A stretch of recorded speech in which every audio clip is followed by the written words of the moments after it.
My name is Saket Sethi and I run an architecture practice called Archaeologics, which I've been running for the last decade. Off late, I also host a TV show on NDTV, which is called Lux Interiors. So I'm trying to have a little fun and dabbling with different directions and possibilities in my career, including Godrej Design Lab entry this year.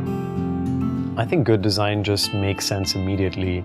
You can define the various parameters of design by, classic standards, so Vitruvian standards, functionality, utility, aesthetics. But I think good design for me is something that instinctively makes sense. When you look at it, you think it can't be more than what it is.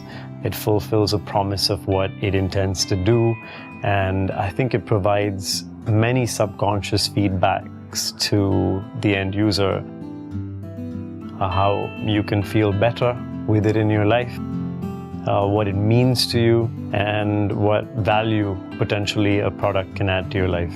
Inspiration comes from different sources. For me, I love being inspired by everyday things and everyday objects that most times are unnoticed. And then there's also the dramatic things with flair, arts, culture, languages, travel.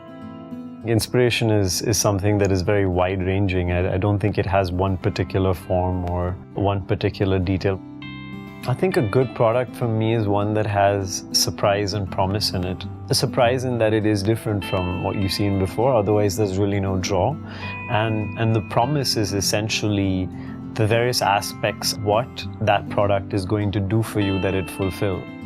I think what is most important in a product is the first impression it makes. And sometimes the first impression it makes is much more towards the aesthetic side. So I think that is really important.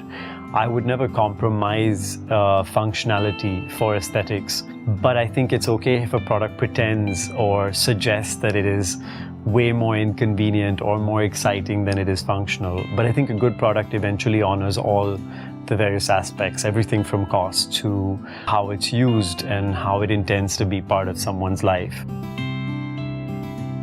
There is an emotional attachment to GDL now. I feel part of some sort of family of people who are creating things and I believe very strongly in doing that and are part of this movement where the parent organization believes as strongly. One thing I do want to say is that I haven't really seen GDL compromise any designer's vision, which I think is incredibly important, and that you would receive that kind of support globally anywhere. So I think that's what I feel very strongly about when it comes to GDL.